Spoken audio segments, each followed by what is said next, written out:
कैसे है बाबू लोग? बच्चा मैं अक्षर सोनी उमा क्लासेस रांची झारखंड से आप लोगों के लिए मैथ की क्लास लेकर आया हूँ।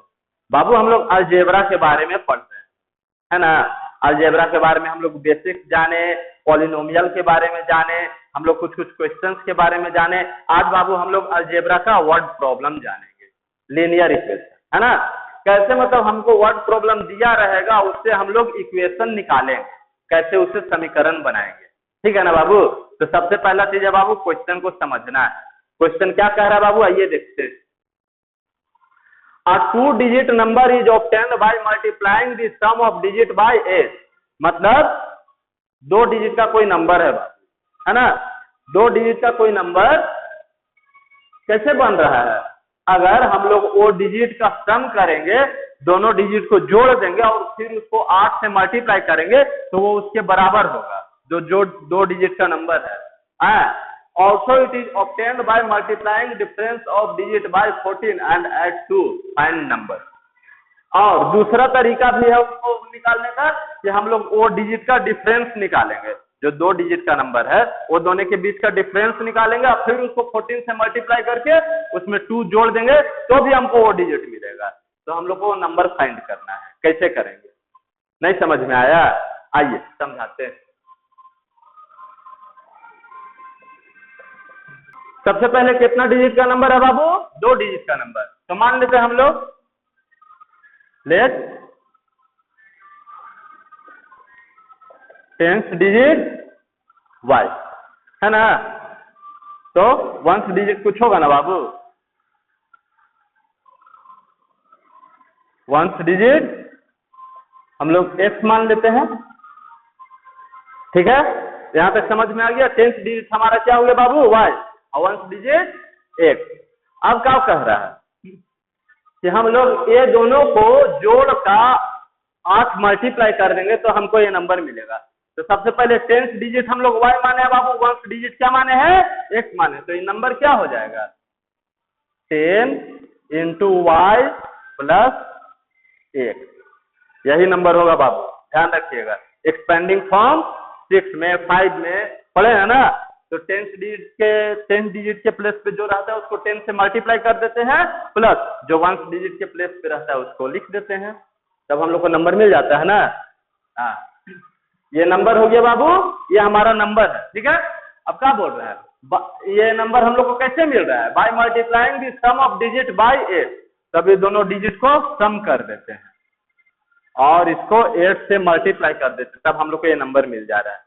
क्वेश्चन सबसे बड़ा चीज है बाबू, क्वेश्चन जैसे जैसे बोल रहा है आप करते जाइए ना, सॉल्यूशन आपका निकलता जाएगा, ठीक है। अब हम लोग इसी को लेके आगे बढ़ते हैं। हम लोग को क्या मिल गया? 10y plus 8 equal to 8y plus 8 multiply हो गया अंदर से। अब y को एक साइड कर देते हैं, सारा को हम लोग एक साइड ही कर देते हैं ना। 10y minus 8y plus 8 minus 8x equal to 0। तो यहाँ से क्या आ गया बाबू? 2y minus 7x equal to 0। इसको मान लेते हैं हम लोग इक्वेशन 1, ठीक है। ये पहला कंडीशन जब हम लोग जाने तो हमारा अलजेब्रिक फॉर्म ये आ गया, ठीक है ना। बीजगणितीय इक्वेशन हमारा ये आ गया, समीकरण हमारा ये आया। अब दूसरा कंडीशन में देखते हैं। Also it is obtained by multiplying difference of digit by 14 and add 2। अब ये नंबर जो है 10y प्लस x हम लोग को और एक तरीका से मिल रहा है। कैसे? जब हम लोग ये दोनों का डिफरेंस को, ये दोनों का डिफरेंस समझ रहे हैं ना, घटाव को 14 से गुना कर देंगे और 2 उसमें जोड़ देंगे, ऐसे।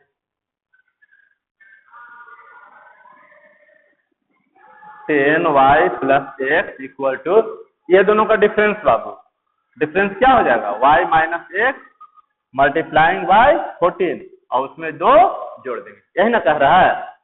बस क्वेश्चन समझिए बाबू, क्वेश्चन समझिएगा, सॉल्यूशन बनता जाएगा। आइए अब आगे बढ़ते हैं। 10y plus x equal to multiply कर देते हैं 14y माइनस 14x प्लस 2। सबको उठा के इधर ले आते हैं बाबू, क्या हम लोग को मिल जाएगा?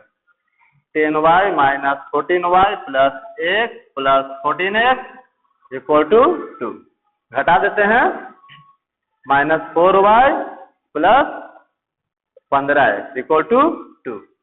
तो इसको ऐसे भी लिख सकते हैं बाबू, 15x minus 4y equal to 2। इसको हम लोग मान लेते हैं इक्वेशन 2। यहाँ तक समझ आया ना बाबू? इक्वेशन 1 और इक्वेशन 2 यहाँ तक समझ आ गया। ये हम लोग का किस फॉर्म में आ गया? समीकरण बन गया ना बाबू, क्वाड्रेटिक फॉर्म में आ गया ना, आया ना? ठीक है, अब तो ये दोनों समीकरण को लेकर के हमको आगे बढ़ना है, तो यहाँ तक समझ लीजिए, जगह नहीं है मिटाएंगे। ठीक है, चलिए मिटाते हैं।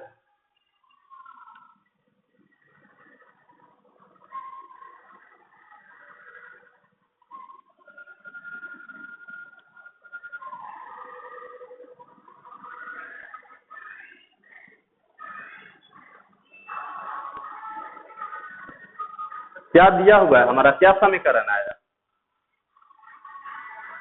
-7x + 2y = 0 and 15x - 4y = 2।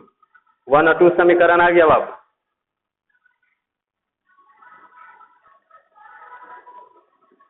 अब यहाँ से हम लोग 3 मेथड जानते हैं x और y का वैल्यू फाइंड करने का। कौन कौन सा? एक एलिमिनेशन, एक सब्स्टिट्यूशन और एक फॉर्मूला मेथड। हिंदी में बोला जाता है एक विलोपन, एक प्रतिस्थापन और एक वर्ग गुणनखंड मेथड। जानते हैं ना बाबू? तो इसको हम लोग बनाते हैं ना, किसी भी मेथड से बना सकते हैं। तो ऐसा करते हैं ना, हम लोग y टर्म को एक कर देते हैं। तो y टर्म को एक करने के लिए नीचे 4y है, तो ऊपर वाले को 2 से मल्टीप्लाई कर देते हैं। ठीक है ना? तो क्या हम लोग को मिल जाएगा? -14x + 4y = 0। 2 से मल्टीप्लाई करेंगे ही ना मिलेगा बाबू। ये इक्वेशन 1 और इक्वेशन 2 यही दोनों है। मल्टीप्लाई 1/2। ठीक है, ये आ गया। और नीचे क्या आ गया? 15x - 4y = 2। ये जैसा है वैसा ही है। अब देखिए, इसमें साइन चेंज करने का जरूरत नहीं है, साइन पहले से इसका चेंज है, कट हो जाएगा, काट देंगे।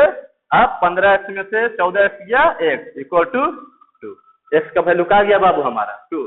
तब x का वैल्यू हम लोग 1 या 2 में रख करके y का वैल्यू फाइंड कर लेते हैं। तो 1 में रखते हैं।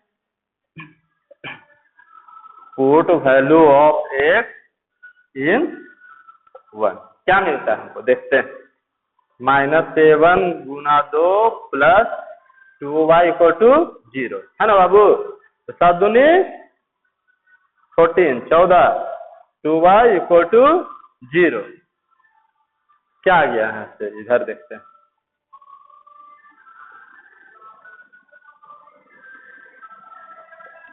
-14 + 2y = 0।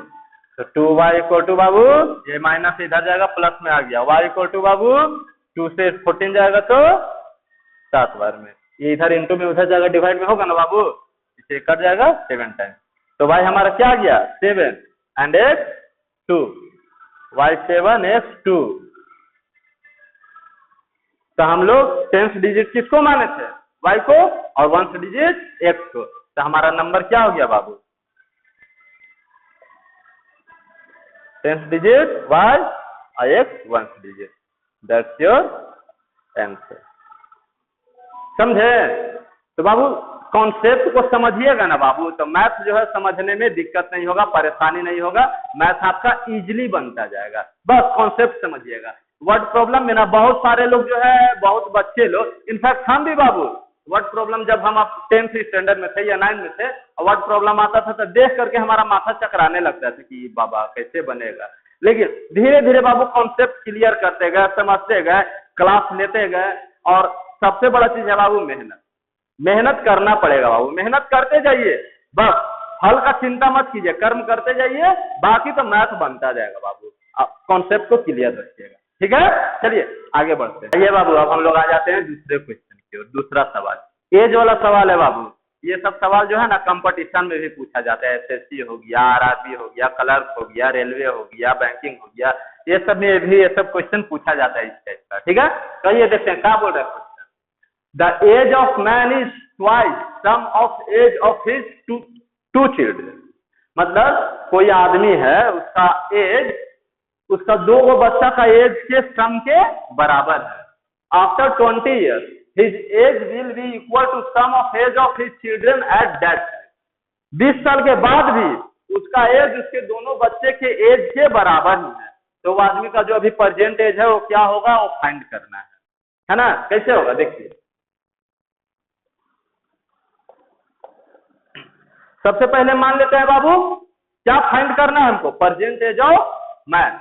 मान लेते हैं let present age of man is 8, ठीक है। और उसका दोनों बच्चा का एज का सम बाबू हम लोग मान लेते हैं let sum of age of children y मान लेते हैं। ये दोनों बच्चा का एज का सम है बाबू वाई, ध्यान रखिएगा, एक बच्चा का नहीं, किसका, दोनों बच्चे। क्या बोल रहे हैं अब क्वेश्चन के आधार पर आते हैं। पहला कंडीशन क्या है, the age of a man is twice sum of age of his 2 children.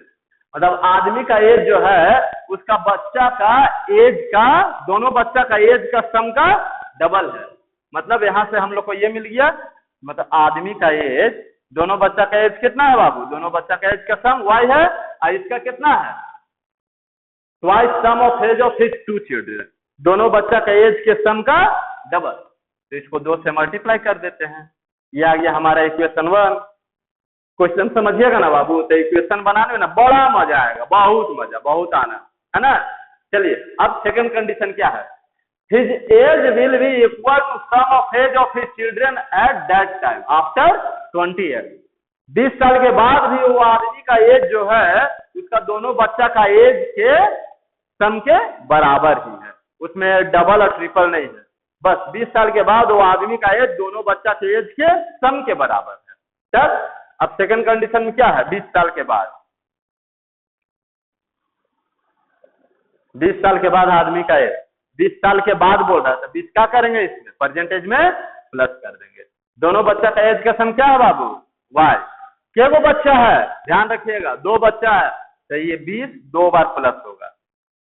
दोनों बच्चा का एज का तो सम हम लोग ऑलरेडी वाई ले चुके हैं, बस जितना साल के बाद बोलेगा उतना साल 2 बार प्लस करना पड़ेगा, क्योंकि 2 बच्चा है, ठीक है। चलिए y प्लस 40, समझ गए, यहां तक क्लियर है। ये हमारा आ गया बाबू इक्वेशन। इसको और हम लोग बना सकते हैं, x माइनस वाई, 20 को उधर ले जाते हैं ना, क्या आ गया 20, ये 40 है, 20 उधर जाएगा माइनस होगा, 40 में 20 गया 20, तो ये आ गया बाबू हमारा इक्वेशन 2। और y देखिए, सॉरी इक्वेशन 1 देखिए क्या बोल रहा है, x इक्वल टू 2y, मतलब सिंपल है कि मतलब x का जो वैल्यू है 2y है, तो 1 का वैल्यू 2 में हम लोग पुट कर सकते हैं,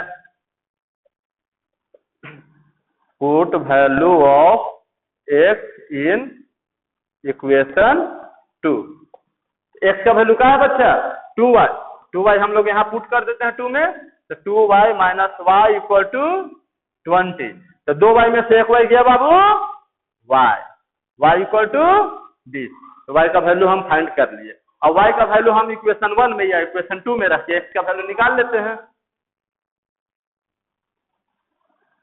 1 में रखते हैं,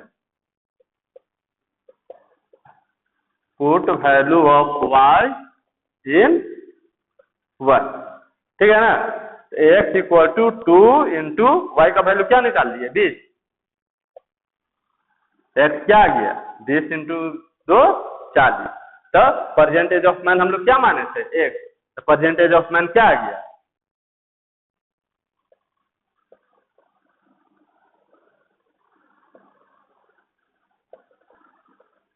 40 शेयर।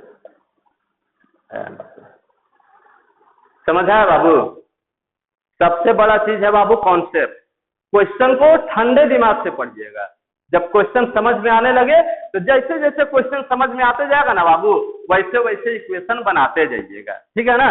सबसे पहले लेट कीजिएगा, देखिएगा क्वेश्चन पूरा पढ़िएगा और देखिएगा क्या फाइंड करने बोल रहा है, सबसे पहले उसको लेट करना है। उसके बाद देखिएगा कि दूसरा कंडीशन हम लोग और क्या लेट कर सकते हैं, क्या मान सकते हैं, फिर दूसरा कंडीशन मानना है। उसके बाद इसमें दो ही कंडीशन बनेगा बाबू, एक पहला कंडीशन एक दूसरा कंडीशन, क्योंकि दो इक्वेशन बनेगा, इक्वेशन 1 और इक्वेशन 2। तो सबसे पहले इक्वेशन 1 को बनाने के लिए कंडीशन 1 समझिएगा और फिर इक्वेशन 2 को बनाने के लिए कंडीशन 2 समझिएगा। उसके बाद दोनों इक्वेशन हमारा बन जाएगा बाबू, दोनों समीकरण बन जाएगा, तब तो फिर सॉल्यूशन इजीली आ जाएगा, है ना। कॉन्सेप्ट समझिएगा बाबू, ठीक है। और ये सब सवाल जो है ना बाबू आपका कंपटीशन में बहुत ज्यादा आता है, तो आप लोग कंपटीशन वाले बच्चों लोग के लिए भी ये सवाल है, ठीक है। चलिए आगे बढ़ते हैं। आइए बाबू अब हम लोग आ जाते हैं तीसरे सवाल की। क्या है बाबू question, a boat takes 2 hour to go 40 kilometre down stream, समझिएगा, and it return in 4 hour, find speed of boat in still water and speed of stream. क्या कह रहा है, एगो नाव जो है वो धारा के साथ, जब धारा के साथ चलता है 40 किलोमीटर तो 2 घंटा लगता है उसको जाने में धारा के साथ डाउन स्ट्रीम, ठीक है। और जब धारा के अपोजिट चलता है जिसको कि अप स्ट्रीम कहते हैं, ठीक है ना, जब धारा के अपोजिट चलता है तो रिटर्न आने में उसको 4 घंटा लग रहा है। डिस्टेंस क्या है, 40 किलोमीटर है, दूरी 40 किलोमीटर है। तो स्पीड ऑफ बोट निकालना है कि ठहरा हुआ पानी में बोट का स्पीड क्या होगा, और स्पीड ऑफ स्ट्रीम निकालना है कि धारा का स्पीड क्या है। सबसे पहला चीज बाबू, ये सब सवाल जो है ना बाबू आपका कंपटीशन में बहुत ज्यादा पूछा जाता है। कंपटीशन वाले बच्चों खास करके आप लोग ध्यान दीजिएगा, ये सब सवाल आप लोग के लिए ही है। हालांकि आईसीएसई बोर्ड जो 9 में है बच्चे, उनके लिए भी ये सब सवाल है, ठीक है ना। जो हमारे बच्चे 10 क्लास में है, एनसीईआरटी और सीबीएसई वाले, उनके लिए भी ये क्लास है। लेकिन कंपटीशन वालों को ये क्वेश्चन बहुत ज्यादा पूछा जाता है। अप स्ट्रीम और डाउन स्ट्रीम में अक्सर लोग जो है चक्कर खा जाते हैं कि हम लोग वहां पे कैसे क्या करेंगे। तो सबसे पहले तो हम लोग लेट करते हैं बाबू, क्या क्या हम लोग को पूछ रहा है, find speed of boat in still water and speed of stream. तो मान लेते हैं स्पीड ऑफ बोट एक और स्पीड ऑफ स्ट्रीम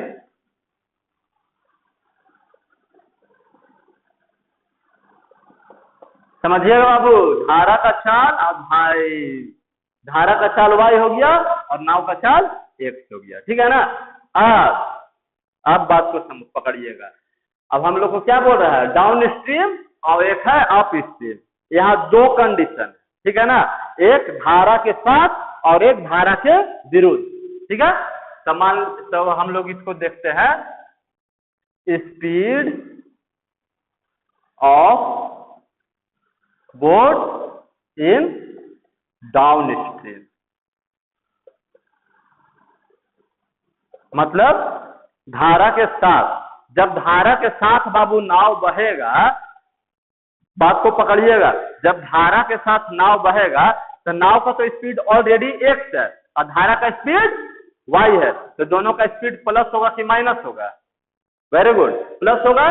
तो नाव का स्पीड x है और धारा का स्पीड y है, तो स्पीड ऑफ नाव धारा के साथ डाउन स्ट्रीम क्या हो जाएगा, x प्लस y, ठीक है। अब speed of boat in up stream,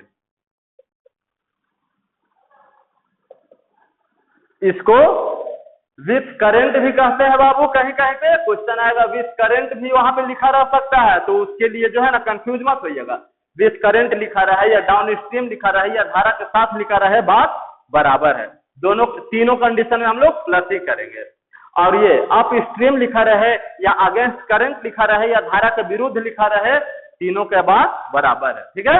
तो क्या कह रहा है, अप स्ट्रीम, अब नाव अब उधर से आ रहा है, तो नाव का चाल क्या है, नाव का तो चाल x ही है और धारा का चाल y है, तो मतलब नाव जो है उधर से x स्पीड में आ रहा है और धारा इधर से y स्पीड में जा रहा है। तो धारा को तो अपोज करते आ रहा है ना बाबू, धारा के विरुद्ध आ रहा है ना, तो धारा को तो माइनस करना पड़ेगा नाव का चाल से, तब ना स्पीड ऑफ बोट निकलेगा अप स्ट्रीम। मतलब नाव का स्पीड में से धारा का स्पीड को माइनस करना पड़ेगा, तब speed of boat in up stream निकल जाएगा। समझे, बात को पकड़े, हाँ गुड। अब देखिए, अब ये स्पीड और डिस्टेंस वाला सवाल हो गया है बाबू, तो इसमें सबसे पहले हम लोग फॉर्मूला लगाएंगे। क्या फॉर्मूला, चाल इक्वल टू दूरी बटा समय, है ना। हाँ, मतलब speed equal to distance by time वाला फॉर्मूला। Very good. चाल बराबर दूरी बटा समय और speed equal to distance by time. समझ गए? तो हम लोग इसको ऐसे भी लिख सकते हैं ना बाबू, डिस्टेंस इक्वल टू, ये टाइम इधर डिवाइड में उधर जाएगा तो मल्टीप्लाई में हो जाएगा, स्पीड इनटू टाइम। लिखा सकता है ना। अब हम लोग यहाँ से इक्वेशन जो है इजीली निकाल लेंगे। तब स्पीड ऑफ बोट क्या है? डाउन स्ट्रीम ये है। चाल क्या है बाबू? समय क्या है? टाइम। यहाँ पे हम लोग सब लिख लेते हैं। टाइम हमारा क्या है इसमें? डाउन स्ट्रीम में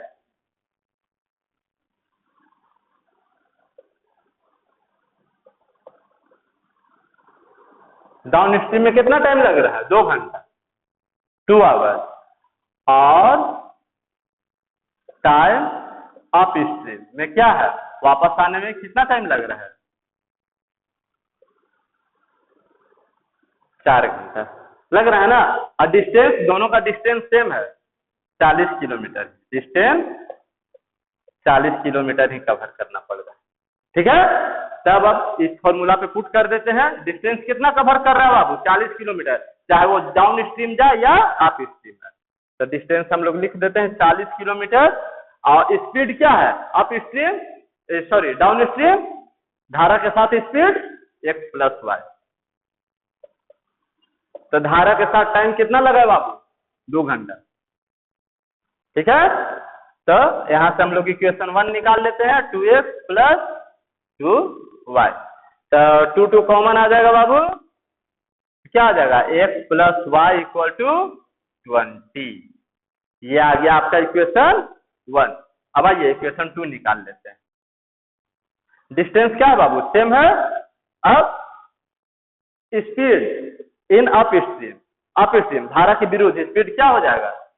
x माइनस वाई। और टाइम कितना लग जा रहा है बाबू? टाइम अप स्ट्रीम में धारा के विरुद्ध 4 घंटा। तो 40 equal to 4x minus 4y होगा ना।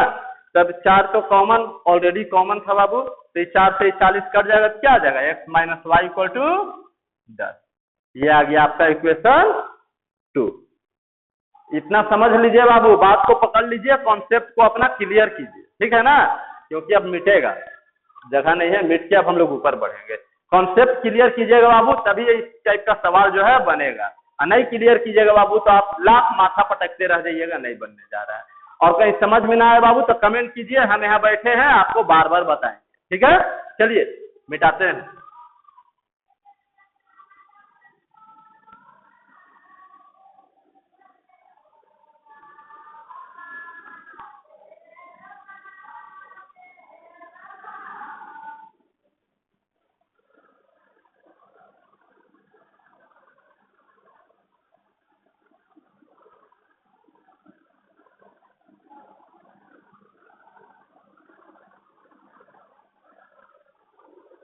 क्या हम लोग का 2 इक्वेशन आया बाबू?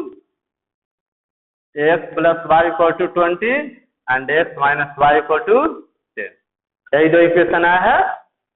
इक्वेशन 1 ये आपका है, ये इक्वेशन 2 है। तो सिंपली इसको जो है प्लस करते हैं, साइन चेंज करने का जरूरत नहीं है, कट जाएगा। 2x equal to 30। तो x का वैल्यू हमारा क्या आ गया? 15। x हम लोग क्या माने थे? x क्या माने थे बाबू? Speed of boat. तो क्या हो जाएगा? 15। अब यहाँ से पहले y का वैल्यू निकाल देते हैं। पुट वैल्यू ऑफ x इन 1 में रख के y का वैल्यू पहले निकाल लेते हैं। तो x क्या है? 15 प्लस वाई इक्वल टू 20। तो y इक्वल टू क्या हो जाएगा? 5। y हम लोग क्या माने थे? स्पीड ऑफ स्ट्रीम है ना। तब हम लोग क्या लिख सकते हैं? Speed of boat. क्या स्पीड ऑफ बोट? 1 माने थे ना। 15 स्पीड का यूनिट क्या होता है बाबू? मीटर पर सेकेंड, ऐसा यूनिट होता है ना मीटर पर सेकेंड, बट यहाँ पे हम लोग को किलोमीटर पर आवर में दिया हुआ है, किलोमीटर दिया हुआ है, आवर दिया हुआ है, तो 15 किलोमीटर पर आवर हो जाएगा। ठीक है, और स्पीड ऑफ स्ट्रीम क्या हो जाएगा, वाई क्या निकला 5 kilometre per hour, that's your answer. समझे, कॉन्सेप्ट बाबू सबसे बड़ा चीज है बाबू, कॉन्सेप्ट। हम बार बार आपको कह रहे हैं कि मैथ में सबसे बड़ा चीज है कॉन्सेप्ट। आप रटते रह जाइएगा, समझते रह जाइएगा, लेकिन यही क्वेश्चन को अगर हल्का सा घुमा करके दे देगा, कॉन्सेप्ट क्लियर नहीं रहेगा, आप फंस जाइएगा। ठीक है ना, तो सबसे बड़ा चीज है कॉन्सेप्ट, कॉन्सेप्ट क्लियर कीजिएगा। ऐसा क्वेश्चन आपको 4 तरह से घुमा के दे, 5 तरह से घुमा के दे, आप हमेशा बनाइएगा। ठीक है ना, तो सबसे बड़ा चीज है बाबू कॉन्सेप्ट, और हम कॉन्सेप्ट पे ही ध्यान देते हैं। कॉन्सेप्ट को क्लियर कीजिएगा, सवाल आराम से बनेगा। चलिए बाबू, अगर वीडियो अच्छा लगा हो बाबू फॉलो कीजिए, लाइक कीजिए। बाकी हम और आगे मैथ के क्लास के साथ आने वाले हैं बाबू, उसके साथ चैनल के साथ बने रहिए। चलिए मिलते हैं अगले क्लास में।